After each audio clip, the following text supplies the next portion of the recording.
네, 안녕하세요, 친구들. 오늘 이제 1교시는 5학년 2학기 국어. 자, 50분 동안 핵심 개념 정리하고요. 그 다음에 다음 시간에는 6학년 1학기 50분 이렇게 순서대로 진행을 하겠습니다. 지금 보는 교재는 정말로 핵심 개념을 압축해서 이제 정리해 놓은 단원이기 때문에 우리가 이걸 공부한다고 해서 입시 과정을 모두 정독을 하는 건 아니에요. 그러니까 이걸로 흐름을 우선 잡고 그 다음에 해당 단원에서 모르는 문제, 그런 게 있으면 우리 온라인 수업 자료를 출력해서 문제를 풀면 많은 도움이 될 것 같아요. 아시겠죠? 자, 개념의 흐름을 잡고 그 다음에 문제를 풀어보는 거야. 순서를 그렇게 잡을게요. 자, 첫 번째는 5학년 2학기. 자, 1단원. 마음을 나누며 대화해요. 라고 나와 있네요. 여기서 이미 이 단원, 요 명에서 중요한 핵심 단어가 나와요. 무엇이냐? 공감이라는 단어가 나오네. 자, 마음을 나눈다. 우리가 대화를 할 때는 화자, 말하는 사람이랑 청자, 듣는 사람, 이렇게 두 사람이 필요하잖아. 근데 말하는 사람이 혼자서 얘기하고 듣는 사람은 일방적으로 듣기만 해. 그건 대화가 아니죠. 그래서 서로 주거니 받거니 이야기를 이제 주고받을 때 어떻게 대화를 마음을 나누면서 대화하는 게 중요하대요. 이것을 압축해서 공감이라고 합니다. 그럼 1번부터 볼게요. 자, 좋은 대화의 조건. 5학년 2학기 1단원에 왜 좋은 대화의 조건이라는 단원이 나왔을까? 이제 처음 친구들하고 사귈 때 이제 가이드를 주는 거지. 솔루션을 주는 거야. 이렇게 대화하면 친구를 금방 좋은 친구를 쉽게 사귈 수 있어. 첫 번째, 귀 기울여 들어주는 대화. 우리는 이것을 경청이라고 합니다. 경청한다라는 말을 많이 들어봤을 거예요. 주의 기울여서 듣는다. 경청한다. 그리고 말하는 사람에게 공감해주면서 이해하고 배려해주고 그다음에 웃으면서 대화해라. 네, 너무나도 당연한 이야기지만 이거 실천하기가 조금 힘들죠? 그래서 첫 번째는 주의 깊게 듣는다가 첫 번째 나왔어요. 자, 대화라는 것은 아까도 얘기했지만 화자, 말하는 이, 그다음 청자, 듣는 이. 자, 이렇게 말하는 사람하고 듣는 사람이 주고 받을 때 누구한테 더 무게가 실리나요? 바로 청자한테 무게가 실리죠? 왜? 듣는 이니까. 주의 깊게 들어라. 그래서 대화에서는 이 청자의 역할이 중요하다고 학교에서 알려주네요. 잘 들어야지만 좋은 대화가 이어질 수 있답니다. 그리고 세 번째 보시면 이해하고 배려해주는 대화. 네, 이게 이제 공감이 되는 것이고요. 공감해주는 대화의 방법이에요. 이해해주고 배려해주면 이제 그것이 공감입니다. 그러다 보면 서로 간에 웃으면서 대화가 마무리가 되겠죠. 자, 첫 번째 좋은 대화의 조건은 1번부터 4번까지 한번 정리해 봤고요. 자, 2번에서는 그 공감하는 대화를 다시 한번 정리해 주었습니다. 상대의 마음 이해해라. 그다음 상대가 느끼는 감정과 같이 느껴라. 그리고 상대를 배려해라. 지금 2번에서 1, 2, 3번 읽어보니까 내가 중요하대요. 상대가 중요하대요. 상대가 중요하다는 게 자꾸 나오네요. 그래서 공감하는 대화 같은 경우는 바로 타인의 마음을 헤아리는 자세가 중요하다는 걸 강조하고 있는 게 느껴집니다. 자, 선생님 수업 속도 괜찮아요? 끄덕끄덕. 수업 오케이. 우리 세범이 어디 있어요? 오케이. 자, 이름이 유빈이구나. 알겠어. 오케이. 좋아요. 자, 1번, 2번 정리한다면, 계속해서 같은 말이야. 좋은 대화, 경청해라. 자, 경청하다 보면은 공감하게 되고, 공감하다 보면은 서로 배려하는 대화가 된다. 자, 3번, 대화하면 좋은 점. 자, 충분히 읽어보면 알 것 같고요. 그 다음에 공감하며 대화해야 되는 까닭. 자, 4번 좀 보겠습니다. 상대의 마음을 이해하면서 대화해야 되는 까닭. 왜 대화해야 되느냐? 상대의 처지를 이해할 수 있다. 상대의 마음을 알 수 있다. 그렇게 되면 최종적으로 기분 좋은 대화가 이어진다. 네, 즐겁게 이어갈 수 있다. 자, 이렇게 1번부터 4번까지 개념을 정리해 봤고요. 자, 이 내용. 지금 여기서부터 여기까지 한 내용. 이거를 표로 정리한 게 바로 여기 있습니다. 자, 여기 딱 나오네요. 그래서 선생님은 1번, 4번, 1번, 2번, 3번, 4번, 5번 중에 하나를 선택해라라고 하면 5번에 별표를 할게요. 지금까지 설명한 내용을 압축해서 표현한 게 바로 이 표가 되겠습니다. 그래서 공감하며 듣고 말하는 방법 해가지고 총 4가지 방법을 알려줬고요. 경청하기, 어떻게? 주의 기울여 집중해서 들어. 가만히 아무 반응도 안 하고 듣다 보면 말하는 사람이 내 얘기 듣고 있는지 궁금해하겠지. 그러니까 말이나 그래? 그랬어? 또는 행동, 고개를 끄덕이다든지 이런 식으로 맞장구를 쳐달래요. 그리고 또는 상대가 했던 말을 요약해서 반복해 준다고 하면 또 상대가 이 말하는 사람이 더 신이 나서 재밌게 얘기를 하겠죠? 그래서 이 모든 3가지가 경청하는 방법이다. 자, 두 번째, 입장 바꿔 생각하기. 자, 상대의 처지가 되어보라라는 얘기고요. 세 번째, 공감하며 말해라. 자, 상대의 기분을 고려해서 말해라. 그 다음 상대의 반응을 살펴봐라. 어떻게 반응하는지 살펴봐라. 자, 그렇게 해서요. 지금 공감하며 대화하는 방법에서 가장 중요한 5번의 내용을 살펴보았습니다. 자, 이제 6번으로 넘어가도 될까요? 네, 6번은 지금 어디서 대화하는 거래요? 누리소통망. 자, 우리 친구들, 친구하고 만나서 대면에서 대화하는 그 상황이 많아? 아니면은 카톡 대화가 더 많아? 사실 카톡 대화가 더 많죠? 그죠? 네, 우리는 이제 너무나도 대화를 많이 하는 요 누리소통망에서 대화하는 방법을 잘 알고 있어야 됩니다. 네, 인터넷에서 사람들과 소통하는 공간이 누리소통망이에요. 이거를 좀 적어볼게요. 인터넷에서 사람들과 소통하는 공간, 그게 누리소통망이 되는데요. 이 누리소통망의 종류는 인스타, 안 하는 친구 없지?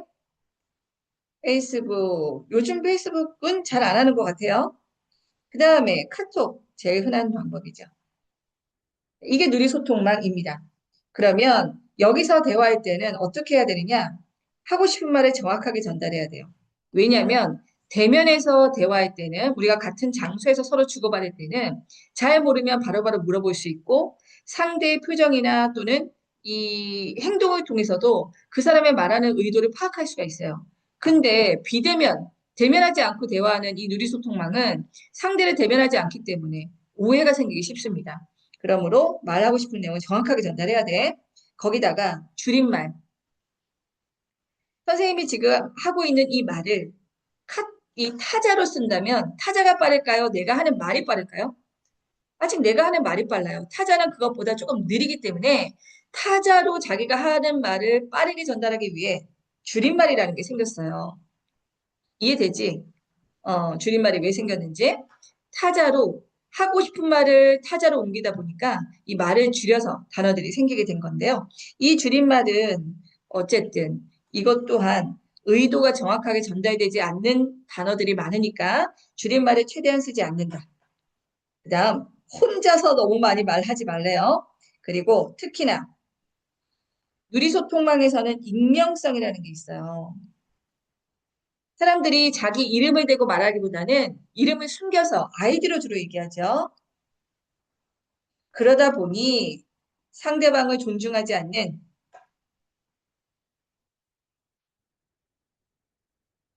비속어 또는 악성 댓글 이런 것들이 주로 누리소통망 대화에서 흔하게 일어나는 현상입니다. 그러니 비속어랑 악성 댓글 주의해야 되겠고 그다음 또 하나는 거짓 정보들이 너무 넘쳐나요. 사실인지 아니면 거짓인지 우리가 확인을 할 필요가 있고요. 또 하나 개인정보 보호.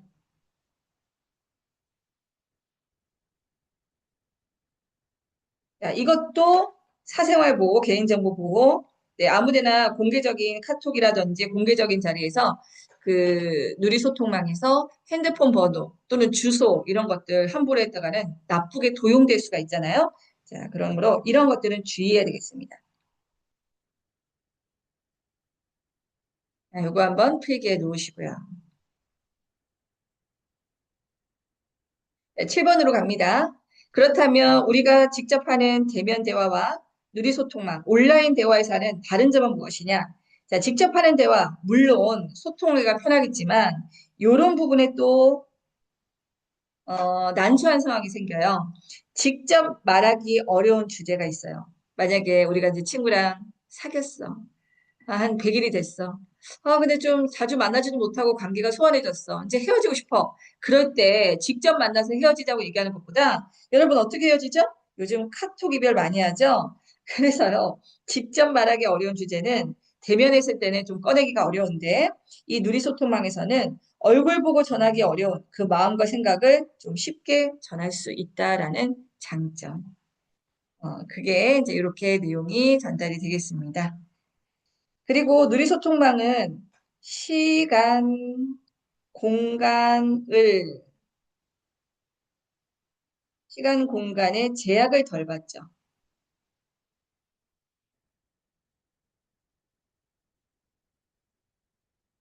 네, 해외여행 갔을 때도 한국에 남아있는 가족들 또는 친구들과 대화를 주고받을 수 있고요. 그다음에 시간, 네, 밤늦게라도 우리가 깨어있는 게 확인이 된다면 또 대화할 수 있죠. 자, 그런 제약을 덜 받기 때문에 또 대화하기가 훨씬 수월하다는 장점이 있습니다. 그래서 지금 앞장 5학년 2학기 1단원에서는 자, 대화에 대해서 주로 공부를 해봤어요. 공감하는 방법, 그 다음에 누리소통망에서 어떻게 대화해야 되는지 공부를 했습니다. 자, 1단원 이렇게 넘어가고요. 2단원으로 넘어갈게요. 자, 2단원에서는 꽤 공부해야 되는 내용이 많아요. 특히 영산 줄다리기. 여기서 우리가 글 기억해야 되는 글이 영산 줄다리기라는 글이 있었고, 그 다음에 조선 경주 석빙고의 비밀.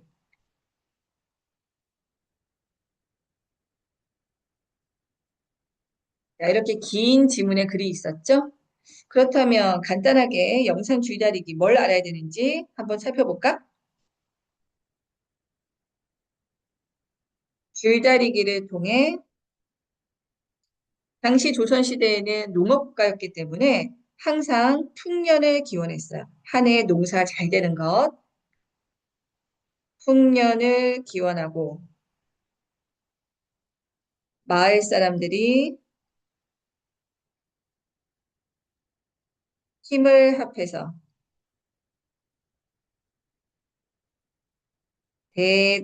줄다리기는 대동놀이입니다. 그럼 대동이 무슨 뜻인데요? 집단, 다 함께하는 대동의 의미를 담고 있다.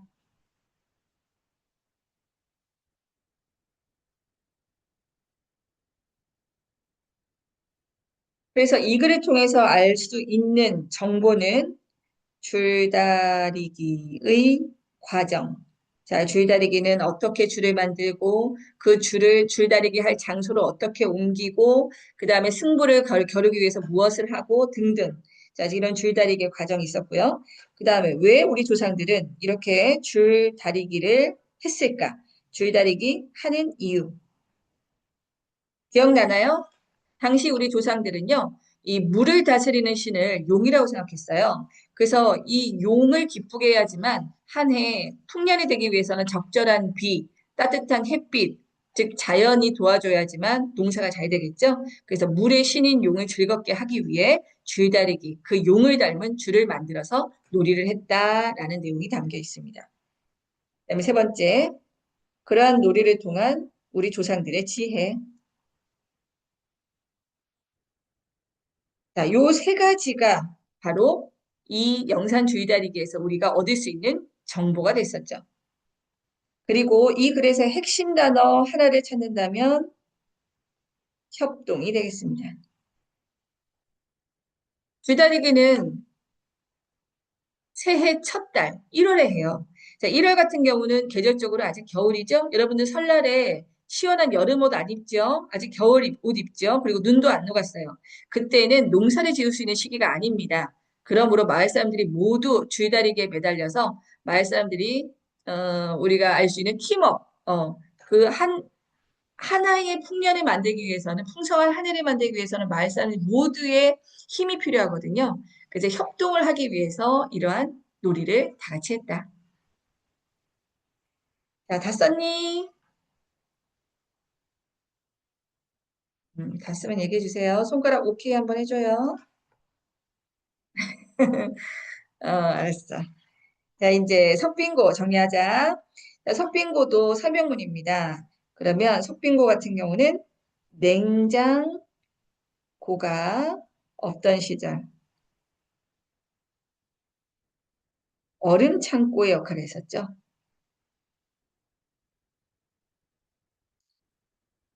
이 속빙고에는 우리 조상들의 과학적인 원리가 적용된 시설입니다. 햇빛을 차단하기 위해서 석빙고 외부에 그 무덤 같은 그 형식의 잔디를 심어서 태양열을 차단했고, 혹시라도 비가 오면 진흙을 발라서 그 빗물을 차단했고, 그 내부에 찬 바람이 오랫동안 유지가 되기 위해서 천장에 공기 구멍을 뚫었고 등등. 여러분들 요 내용 모르면 다시 경주 석빙고의 비밀 글 다시 한번 읽어봐야 돼요. 그리고 자, 이 과학적인 원리가 적용된 거 선생님이 좀 전에 얘기했던 거 한번 정리해 볼게요. 천장 구조와 환기구, 거기다가 5도 경사지게판 배수로, 지붕에 진흙을 바른 이후 빗물 차단, 빗물이 들어오는 것 차단, 자, 등등을 통해 우리는 조상들의 지혜를 알 수 있습니다.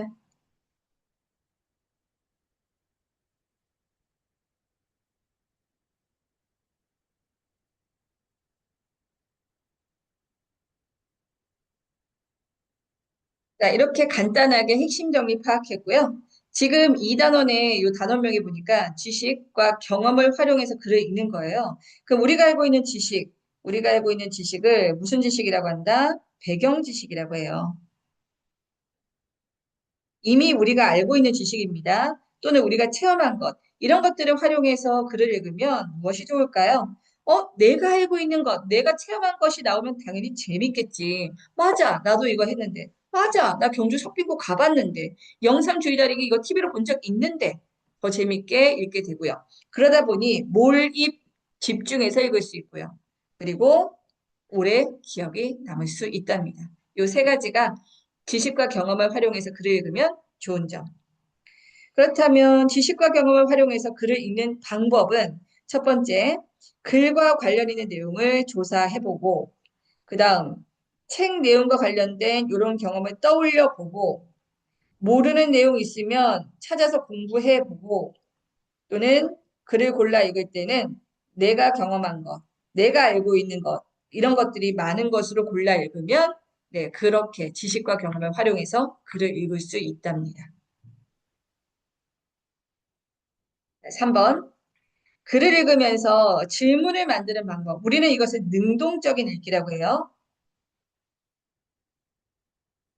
자, 능동적인 읽기는 크게 읽기 전, 읽는 중, 읽은 후 이렇게 세 단계로 나눌 수 있어요. 자, 첫 번째 읽기 전 글에는 제목이 항상 있죠? 그러면 글 제목만 봐도 이 글에 무슨 내용이 있을까라고 예측해보고 질문을 만들어 보는 거예요. 읽기 전 활동이고 그다음 글쓴이의 처지가 되어서 그럼 읽어야지만 글쓴이의 처지가 될 수 있겠지? 이 사람은 도대체 이 글을 왜 썼을까? 그 사람의 처지가 되어서 생각해 본다. 읽는 중. 그다음에 다 읽고 나서 글 내용과 내가 아는 경험이나 내가 아는 배경 지식 이거를 통해서 관련지어서 생각해 본다. 읽은 후. 자, 그래서 우리가 글을 읽으면서 질문 만드는 방법은 이렇게 읽기 전, 읽는 중, 읽은 후, 왜 한다? 모두 능동적인 글 읽기를 위한 것이다.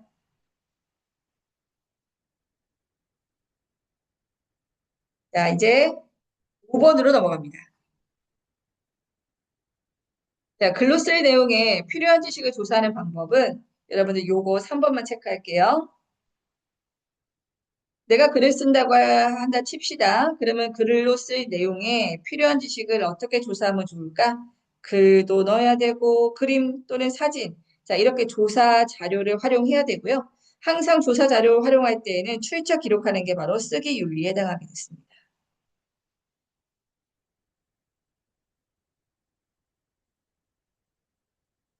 자, 이제 밑에 8번으로 넘어갑니다. 자, 글을 다 이렇게 열심히 잘 썼어요. 내 지식과 내 경험을 활용해서 글을 잘 썼어요. 그렇다면 글을 이제 마지막에 읽어보고 내 글이 잘 쓰여졌는지 평가를 할 수가 있습니다. 요 앞에 글을이라는 단어를 한번 추가해 볼까요? 자, 미안. 글의라고 할게요. 글의 평가표를 만들 때 주의할 점. 글을 평가할 때는 기준이 세 가지가 있어요. 내용적인 측면, 조직적인 측면, 표현적인 측면. 이 세 가지로 좋은 글인지 또는 수정이 많이 필요한 글인지를 평가할 수가 있는데요. 내용적인 측면을 살펴보기 위해서는 무엇을 봐야 돼? 글 내용이 자세하냐, 정확하냐, 이해하기 쉽냐, 즉 주제와 관련된 것을 보게 됩니다.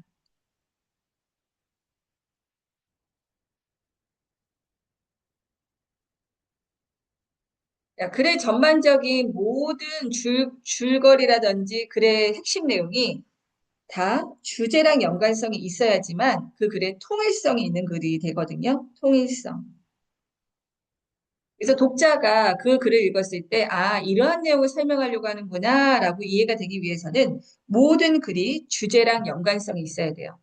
자, 이게 내용적 측면에서 판단하는 기준이고, 그 다음 조직적인 측면이라는 거는 문단, 처음, 가운데, 끝, 사실, 의견. 자, 대충 감 오죠? 바로 개요표에 관련된 겁니다. 우리 집을 짓기 전에도 설계도라는 거를 먼저 해서 그 집이 중간에 지으면서 수정이 안 되게 처음에 설계도를 잘 짜야 되죠. 글도 마찬가지예요. 철명문이라면 처음, 중간, 끝. 그래서 어떤 내용으로 시작하고 본격적으로 설명한 내용은 중간에 들어가고 그다음에 이 글을 쓰면서 느낀 점 또는 더 알아야 되는 점 이런 거 끝에 넣을 겁니다. 이렇게 문단과 문단이 그 중심 내용으로 잘 구분이 됐는지 문단을 잘 구분했는지 그게 바로 조직적인 측면에서 평가를 하는 거예요. 자, 이제 세 번째 표현은 무엇이냐? 맞춤법, 띄어쓰기 또는 표현법. 이런 것들, 이런 것들은 모두 문장 수준에서 우리가 확인해야 되는 거죠. 그래서 그 문장이 제대로 표현이 됐는지를 보는 것이 바로 요 내용이 되겠습니다. 자, 우리 2단원에서는 지금 뭐 공부했나요? 자, 다시 한번 훑어본다면, 자, 지식과 경험을 활용하는 글에서 영산 줄다리기 나왔고 경주 속빈고의 비밀 나왔어요. 이 두 개의 글은 지문이 길기 때문에 여러분들이 꼭 다시 한번 정독할 필요가 있는 글이다라고 선생님이 얘기했습니다. 그 다음에 두 번째, 지식이나 경험을 활용해서 글을 읽는 방법 한번 살펴봤고요. 글을 읽으면서 질문을 만든다라는 것은 이 글을 조금 더 능동적으로 읽기 위해서 하는 일인데 읽기 전에 제목을 통해서 이 글의 내용을 예측해 보는 것, 읽으면서 글쓴이의 처지가 돼 보는 것, 다 읽고 나서 내가 아는 내용과 글의 내용이 맞는지 관련지어서 생각해 보는 것. 이 세 가지 구분해 봤고요. 그 다음에 자, 글로 쓸 내용에 필요한 지식을 조사할 때는 자, 이런 식으로 지식을 조사하는데 그 자료를 활용할 때는 항상 출처를 기록한다라는 것도 공부했고요. 그 다음에 내 글을 다 쓰고 나서 평가표를 만들 때 내용적인 측면, 조직적인 측면, 표현적인 측면에서 어떤 것을 살펴봐야 되는지도 공부했습니다.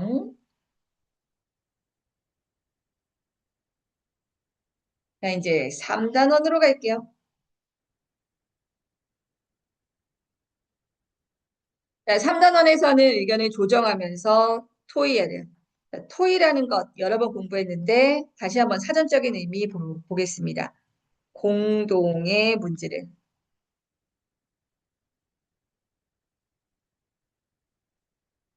해결하기 위해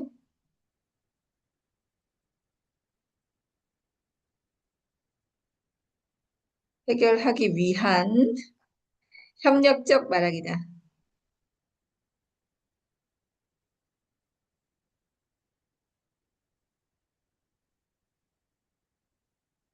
토의의 뜻은 요게 중요하네. 공동의 문제다. 그러므로 찬성과 반대가 나눠지기보다는 모두가 해결해야 되는, 모두가 처해 있는 상황에서 이 문제를 해결해야 되는 하나의 주제가 나오겠죠.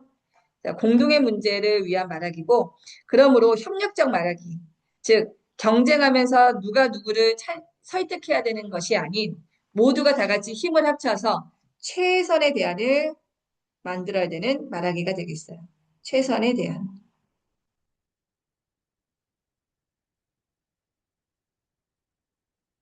그러면 토의의 주제 한번 예를 들어 설명해 볼까? 토의의 주제. 자, 협력적 말하기로 서로 토의할 수 있는 주제는 예를 들면은 학교 안에서 안전사고가 많아. 그러면 학교 내 안전사고를 줄일 수 있는 방법. 이런 것들은 모두가 다 같이 모여서 이 방법, 최선의 대안을 제시해야 되겠죠? 또는 올바른 분리수거를 위한 방법.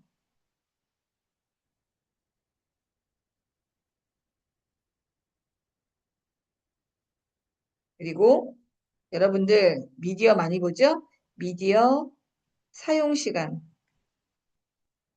줄이는 방법. 자, 이런 지금 세 가지 주제를 선생님이 예를 들어서 썼는데, 지금 뒤에 들어온 친구, 우리 서연이 선생님이 5학년 2학기 지금 3쪽 하고 있습니다. 3단원이에요. 5학년 2학기 3단원. 1교시는 5학년 2학기, 2교시는 6학년 1학기, 그리고 3교시에 5학년 1학기 진행한다고 했어요. 자, 다시 수업으로 들어와서 토의의 주제라는 것은 이런 식으로 찬성과 반대가 나눌 수 없는 주제입니다. 모두가 다 같이 모여서 뭐 해야 돼? 최선의 대안을 제시해야 되는 게 토의가 되는 것이다. 자, 그런데 이 토의자들이 각자가 준비한 의견들이 있을 거야. 근데 이 의견들을 모두 다 수용할 수 있을까? 아니지. 그 중에 하나, 가장 좋은 의견을 선택해야 돼. 그러기 위해서는 토의에서는 의견을 조정해야 되는 단계가 반드시 필요합니다. 네, 의견을 왜 조정해야 된대요? 합리적인 문제 해결, 원활한 진행, 그리고 모두가 받아들일 수 있는 결론. 이 세 가지 때문에 반드시 의견을 조정하는 단계가 토의의 과정 속에 들어가 있어요.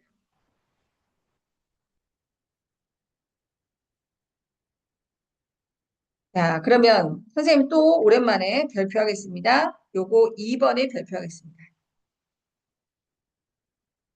자, 의견을 조정하는 방법, 한 3년 전인가요? 기출문제에 의견을 조정하는 방법을 순서대로 쓰세요라는 문제가 실제 나온 적이 있어요. 그러므로, 아예 이제 이런 것들 자체를 외워야 되는구나, 라는 거죠. 자, 보자. 주제를 정했어. 항상 토의든 토론이든 주제부터 정해야 돼. 그 주제를 정한 다음에 의견이 모아지질 않아. 그럼 이제 의견을 모으기 위해서는 뭐 해야 돼? 조정하는 단계에 들어가야 돼. 그럼 첫 번째, 저희가 지금 해결하려는 문제가 뭐죠? 자, 문제를 파악해야 되는 거야. 우리가 모두 이렇게 이 갈등 상황을 계속 있는 것보다는 빨리 문제를 해결해야 되니까 정확하게 해결하려는 문제부터 파악합시다. 라고 문제를 파악한다. 그러고서는 그 토의자들의 다양한 의견을 다시 한번 들어봐. 그리고 두 번째, 의견 실천에 필요한 조건을 따지는 거야. 자, 이게 두 번째네. 의견 실천에 필요한 조건 따진다. 어떻게 하는 거냐면, 어떤 조건을 따지냐면은, 실현 가능한가? 또는 시간은 얼마나 걸리는가? 또는 이것을 감당할 수 있겠는가? 자, 이렇게 구체적으로 여러 가지 디테일한 조건을 이때 다 따져보는 거예요. 관련 자료도 갖고 오고, 그 관련 자료는 전문가의 면담 자료 또는 전문가 서적, 영상 등등 이렇게 해서 의견을 뒷받침한 다음에 그 중에서 가장 다수가 지지하는 의견들이 있겠죠? 그랬을 때 결과를 예측해 봅니다. 이 결과는 그 의견대로 실천했을 때 긍정과 부정적인 반응을 예상하는 거예요. 또한 만약에 문제가 일어난다면 보완책도 마련해야 되겠죠. 이게 결과 예측할 때 해야 되는 일이고요. 그랬을 때 가장 긍정적이고 가장 보완책이 필요하지 않고 만약에 보완책이 필요하더라도 우리 선에서 해결할 수 있는 그러한 의견이 나온다면 자, 주변의 반응을 살펴봐서 토의 참여자의 생각을 들으면서 최종적으로 그 의견이 선택이 되는 거예요. 여러분들 학교에서 토의 한 번쯤 해봤을 거야. 그 토의의 과정이 모두 이러한 과정으로 진행이 됐다라는 것을 이제 이 글을 통해서 알게 되겠죠? 자, 의견을 조정할 때에는 당연히 발언, 의견 집중하고 끝까지 듣고 생각도 적극적으로 표현하고 최종적으로 결정된 의견에 따라줘야 되겠습니다. 이제 4번으로 가보자. 지금 토의할 때는 자기가 내세우는 의견이 있을 거야. 근데 의견을 아무 준비도 없이 그냥 저는 이렇게 했으면 좋겠어요. 라고 한다면 전혀 설득력이 없겠지? 이렇게 자기의 의견을 뒷받침하는 자료가 필요해요. 이 자료는 크게 두 가지예요. 보기 자료, 읽기 자료. 자, 보기 자료 같은 경우는 정보를 눈으로 직접 확인할 수 있는, 즉 이해하기 쉬운 자료가 되겠습니다. 사진, 그림, 도표. 길게 정보가 너무 내용이 방대해. 그런 것들을 도표라든지 그림으로 제시하면 청중이나 아니면 그 토의 참여자들은 한눈에 이해되기가 쉽겠죠. 자, 근데 읽기 자료의 장점도 있습니다. 읽기 자료는 아무래도 풍부한 정보가 제시가 되어 있겠죠. 그래서 읽기 자료의 예는 책, 보고서, 설문조사, 자, 이런 것들이 읽기 자료의 예. 사진, 그림, 도표는 보기 자료의 예.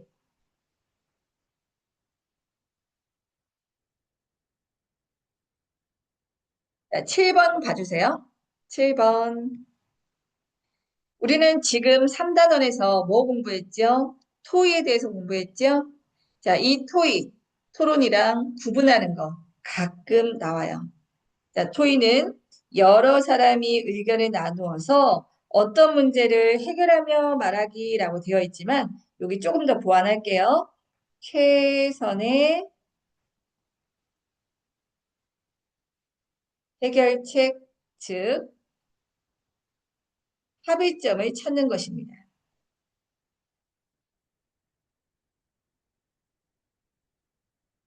그렇지만 토론은 어떤 주제에 대해서 찬성과 반대로 나누어 자신의 입장을 설득하는 말하기 때문에 자기 팀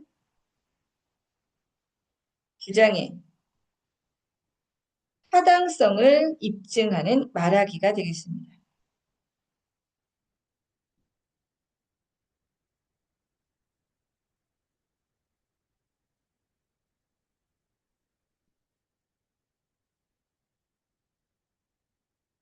토의든 토론이든 문제를 해결하려고 하는 건 똑같아. 그렇지만 찬성이냐 반대냐, 찬성 반대가 있으면 토론, 그게 없으면 토의. 이렇게 간단하게 정리해도 될 것 같아요. 자, 다 썼니? 음. 그러면 마찬가지로 다시 정리. 우리는 3단원에서 토의에 대해서 공부했어. 자, 토의라는 것은 누구에게나 이 문제는 다 해결해야 돼. 그렇기 때문에 많은 사람들의 의견을 협력해서 최선의 대안을 만드는 게 토의야. 그 토의의 주제 나올 수 있는 만한 거 이제 예를 들어 설명했고. 자, 그렇지만 토의는 이렇게 사람들이 각자의 의견을 다 가지고 오기 때문에 이 중에서 최선의 의견을 결정하기 위해서는 의견을 조정해야 된다고 했어요. 그 의견을 조정하는 까닭 세 가지로 정리했고요. 자, 의견 조정하는 거 순서가 있습니다. 요 순서 문제를 먼저 해결하라는 문제 파악한다. 그 문제를 실천했을 때 실현 가능하냐? 시간은? 그리고 우리가 진짜 할 수 있는 일인가? 조건을 따져봐야 된다고 했어요.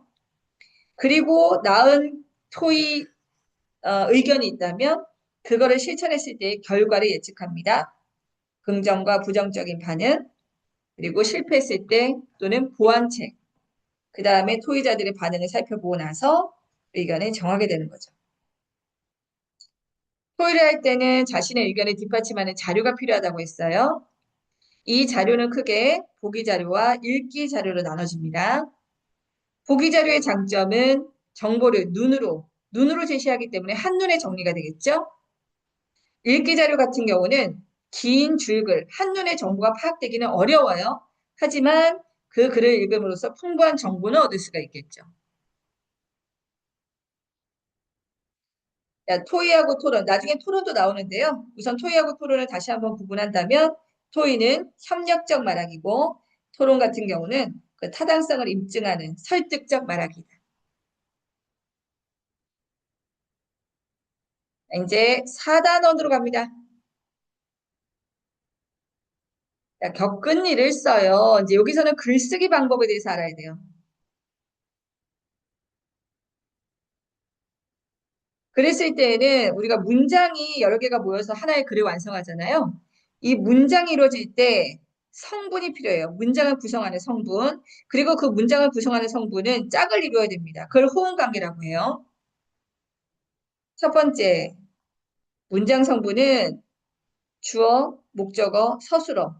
자, 이렇게 문장을 구성하는 부분입니다. 라고 되어 있는데요. 사실 이것 말고도 문장 성분은 여러분 중학교 가면 훨씬 더 많아져요. 근데 초등학교에서는 적어도 이 세 가지 문장 성분이 있어야지만 의미가 전달이 된다 이거야. 내가 갔다. 자, 같은 공간에 있다면 내 눈빛이나 내 손가락질을 통해서 어디에 갔다는 게 나오겠지만, 내가 갔다라고 한다면 다른 사람들, 같은 공간에 있지 않은 사람들은 어디에 갔는지 모르겠죠? 그래서 내가 어디에, 장소, 이런 것들을 부사어라고 합니다. 또는 나는 먹었다. 자, 이 서술어, 주어와 서술어가 등장했지만 도대체 무엇을 먹었는지 나와 있지 않죠? 그래서 여기에 들어가는 것은 목적어.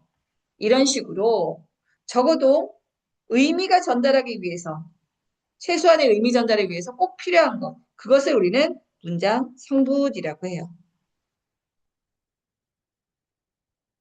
자, 이거 지워도 돼? 이거. 예를 든 거, 이거 지우고 또 다른 거 써줄게요. 그래서 이것이 주어이냐, 목적어이냐, 서술어이냐를 파악하기 위해서는 요런 단어가 들어가면 돼요. 주어 같은 경우는요, 보통 이 또는 가라는 단어가 붙습니다. 서아가, 유빈이가, 세범이가, 이가, 서연이가, 자, 이렇게 이 또는 가가 들어가는 게 주어가 되는 거예요. 공부한다, 먹는다, 잔다, 뛴다 등등 풀이하는 말이 서술어가 되겠습니다. 그리고 목적어가 되려면요. 를이라는 단어가 들어가야지만 목적어에 해당합니다. 무엇을 먹는다. 무엇을 마련한다. 무엇을 준비한다. 등등.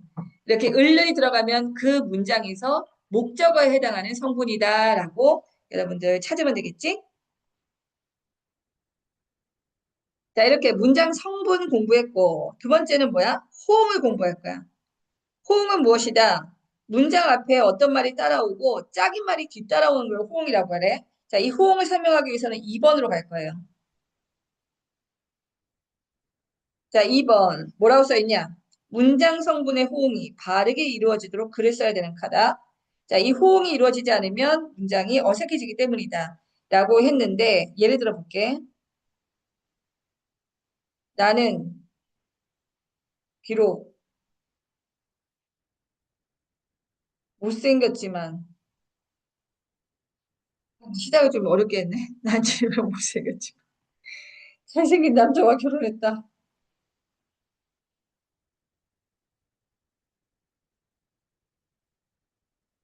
비록이란 단어는 뭐뭐 했지만이라는 이 서술어와 짝을 이룹니다. 비록 뭐뭐 했지만.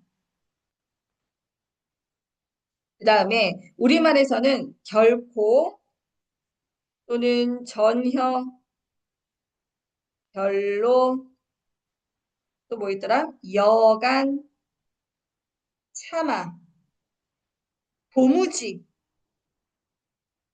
자, 이런 거 써놓으세요. 이런 단어들은 부정의 서술어랑 호응을 이룹니다.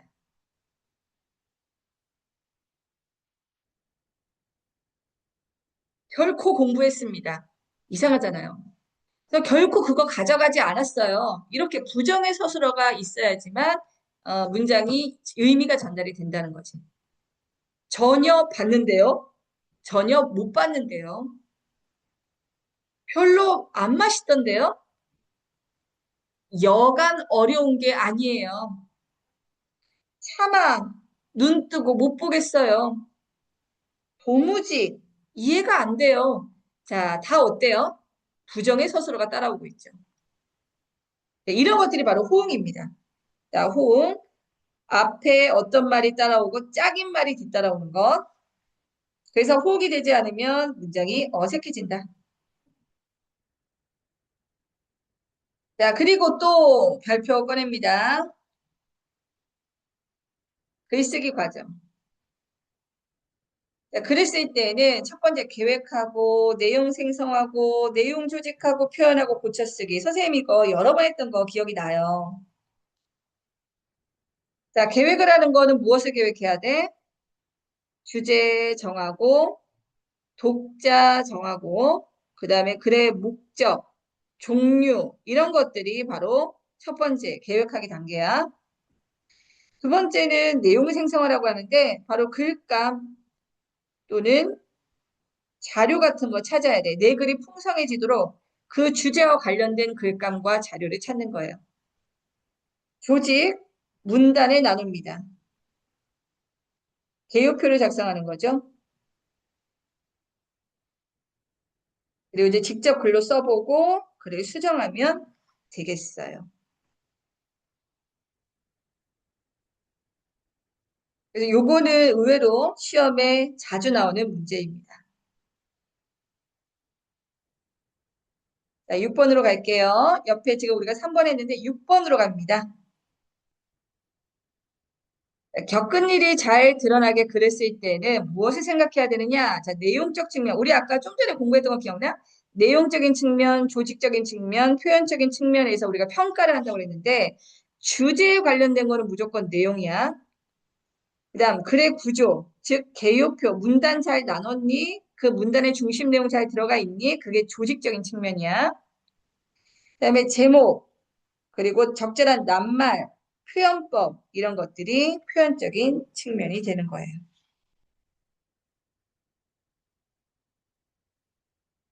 자, 이렇게 해서 우리 사단원은 정말 중요합니다. 자, 호응관계. 아무래도 문법적인 부분이기 때문에 사단원은 그 주어 목적어 서술어가 무엇을 뜻하느냐. 그 다음에 문장의 호응관계, 특히 부정의 서술어가 따라오는 단어들이 무엇이 있느냐.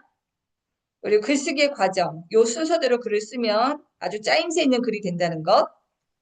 그리고 글을 쓸 때에는 요 세 가지 관점에서 생각해야 된다는 것. 되나요? 유빈아, 조금 이해가 되나요? 자, 이제 5단원으로 갑니다. 자, 5단원 여러 가지 매체라고 되어 있는데요. 이 매체라는 것은 정보를 전달하는 수단을 얘기하는 거예요.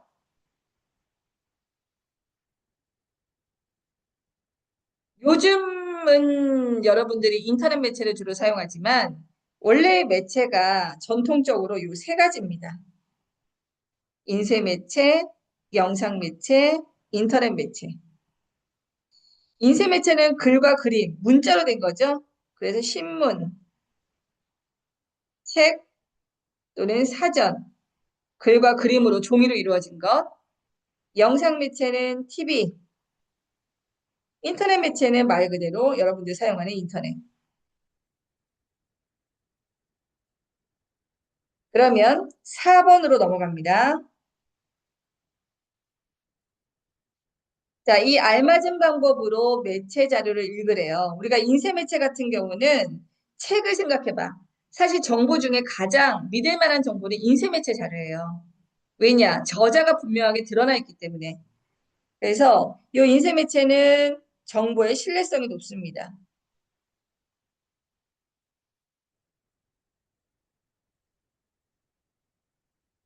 그리고 정확도도 높죠.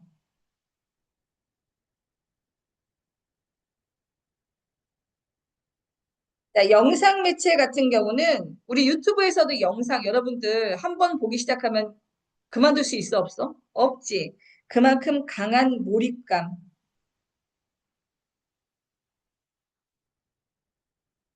그리고 정보 전달에 즉각적인 정보 전달이 있고요.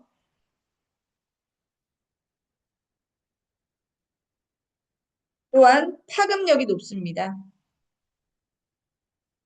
그래서 국가의 비상사태, 재난상태 이런 것들은 다들 뉴스로 전달하잖아요. 이 뉴스가 바로 영상, 우리 영상을 통해서 전 국민들한테 한꺼번에 전달이 되는 거죠.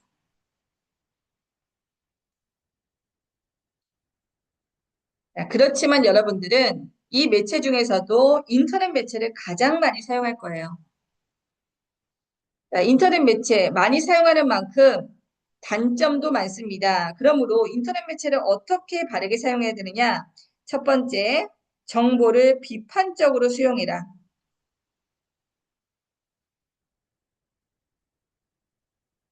즉, 이 글의 출처가 어디인지를 확인할 필요, 그 다음 이것이 사실인지, 의견인지, 그 사람의 개인의 의견인지 구분할 필요가 있다.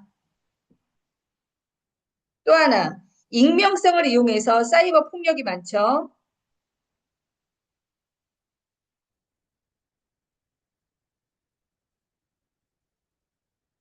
세 번째, 개인정보 저작권을 보호해야 됩니다.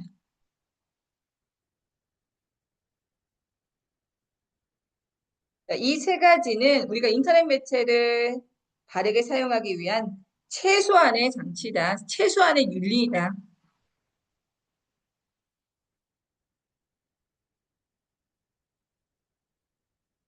자, 이제 6단원으로 가볼까요?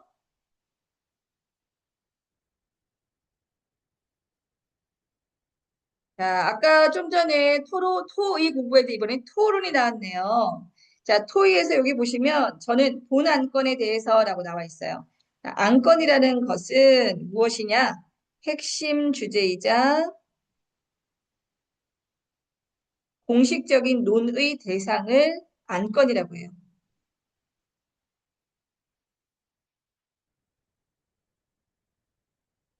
즉, 주제가 되겠죠. 토의 주제. 그게 이제 안건입니다. 토론의 사전적인 의미가 나와 있네요. 토의랑 비교했을 때 이것에 주의하라고 그랬죠. 찬성과 반대로 나누어서 설득을 위한 말하기는 토론이다. 물론 토의도 중요하지만 토론도 중요해요. 왜 토론하면 중요하냐면은 지금 근거, 우리가 근거라고 하는 것은 객관적인 이유예요. 토론을 하게 되면은 주장을 펼칠 거거든요. 이 주장, 개인의 생각을 주장이라 그래요. 자기가 준비한 생각. 근데 그 생각은 주관적이기 때문에 뒷받침하는 근거가 사실적이지 않으면 청중들이나 판정단은 감정에 호소하는 의견은 설득력이 없겠죠. 그러므로 타당한 근거, 즉 객관적인 이유가 타당해야지만 설득력이 높아집니다. 그래서 이 근거를 들어 말하기 때문에 문제 해결에 도움이 될 것입니다. 그리고 주장과 근거를 대면서 명확하게 정리가 될 것이고 문제 해결에 더 나은 방법이 무엇인지도 도움을 받을 거예요.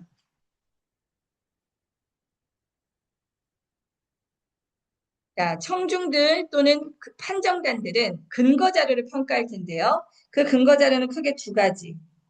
면담 자료 또는 설문조사 자료를 활용할 거예요.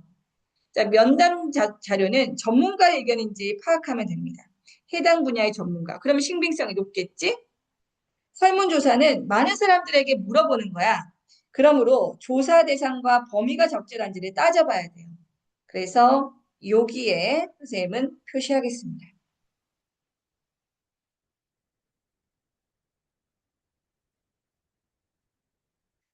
토론의 절차 다 외웠지? 그죠? 토론의 절차도 의외로 잘 나와요. 주장 펼치기. 이때는 찬성편, 반대편 모두 주장을 펼칩니다. 자, 이제 주장을 펼치면 설득적 말하기이기 때문에 토론의 하이라이트가 반론이에요. 상대방의 의견에서 문제점이 있다고 판단되는 내용을 질문을 통해서 그 내용을 지적을 해야 되는 거죠. 그래서 반론하기는 반대편부터 먼저 발언권이 있어요. 반대편이 반론하면은 찬성편이 반박을 하고 또 찬성편이 반론을 하면 반대편이 반박을 합니다. 이런 식으로 반론하기가 끝나요. 이제 마지막으로 자신의 주장, 요약, 강조 하는 부분이 주장 다지기가 되겠죠. 그래서 여러분들 요게 지금 얘기하는 이 4번 있잖아요. 이 4번이 여기에 딱 표로 정리가 되어 있네요. 그래서 선생님은 여기에 별표. 6단원에서는 요게 핵심입니다. 토론 절차에 따라 토론하는 방법. 첫 번째, 주장 펼치기, 반론하기, 주장 다지기.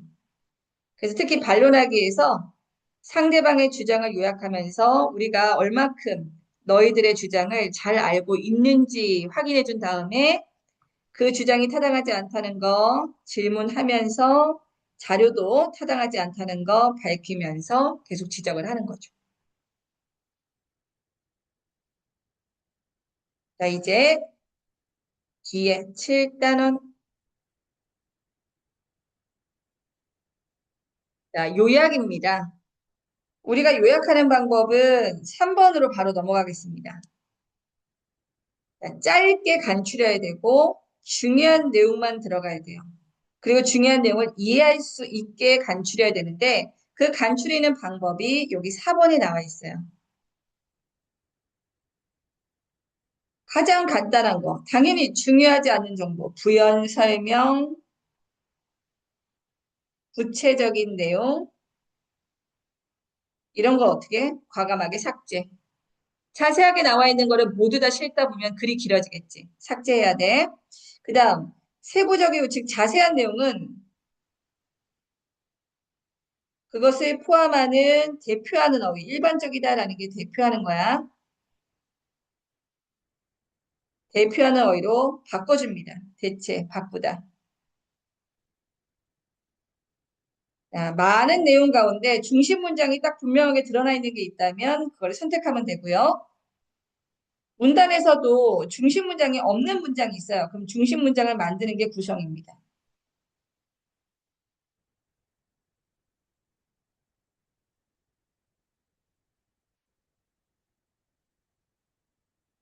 그래서 글의 구조가 무엇이냐에 따라서 글의 구조는 뭐 만약에 설명문이다 또는 논설문이다 그리고 소설이다. 그러면 글의 구조가 각자 다르거든요. 설명문은 처음, 중간, 끝. 논설문은 서론, 본론, 결론. 소설은 발단, 전개, 절정, 결말. 자, 이런 구조가 있기 때문에요. 거기에 따라서 요약을 하면 제대로 된 요약이 될 겁니다.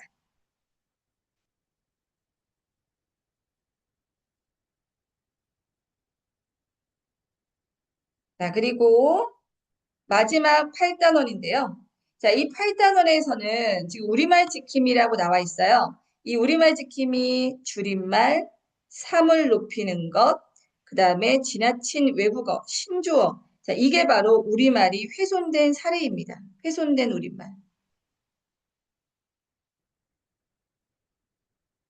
자, 훼손된 우리말은 적어도 사용하지 않도록 노력을 해야 되고요. 그 다음에 4번으로 갈게요.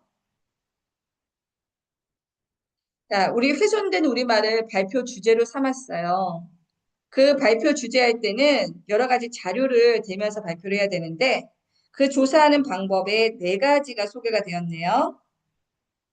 자, 관찰은 현장에서 조사하는 거예요. 현장에서 조사하다 보니까 굉장히 자세한 내용을 조사할 수 있겠지만 좀 시간이 많이 걸리는 단점. 설문지는 많은 사람들에게 한꺼번에 조사할 수 있는 다양한 의견을 들을 수 있지만 자세한 내용을 알 수 없다는 단점. 면담은 그 전문가를 만나서 인터뷰하는 거죠. 당연히 자세한 정보 얻을 수 있어요. 하지만 그 인물과 미리 약속을 정해야 되고 또 시간이 오래 걸린다는 단점. 가장 정확하고 다양한 정보를 얻을 수 있는 건 책과 글이에요. 하지만 이건 읽어야지만 찾을 수 있죠. 그래서 시간이 오래 걸린다는 단점. 자, 그래서 여기 8단원에서는 요 내용, 그 다음에 우리말에 훼손된 사례, 요 두 가지가 가장 중요하기 때문에 요 두 가지 체크하겠습니다. 자, 여러분들 시간이 조금 오버가 되었는데요. 이제 5학년 2학기에서는 총 8단원까지 나와 있는데 우리는 개념을 잡기 위해서 이 개념 정리된 내용 중에 가장 중요한 것만 짚어보았어요. 여러분들에게 아까 얘기했죠? 이 개념이 끝나면 해당 문제를 꼭 풀어보거나 교과서를 찾아서 읽어야 된다는 거.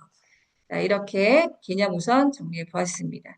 지금 5학년 2학기 수업 우선 여기서 마무리할게요. 끝!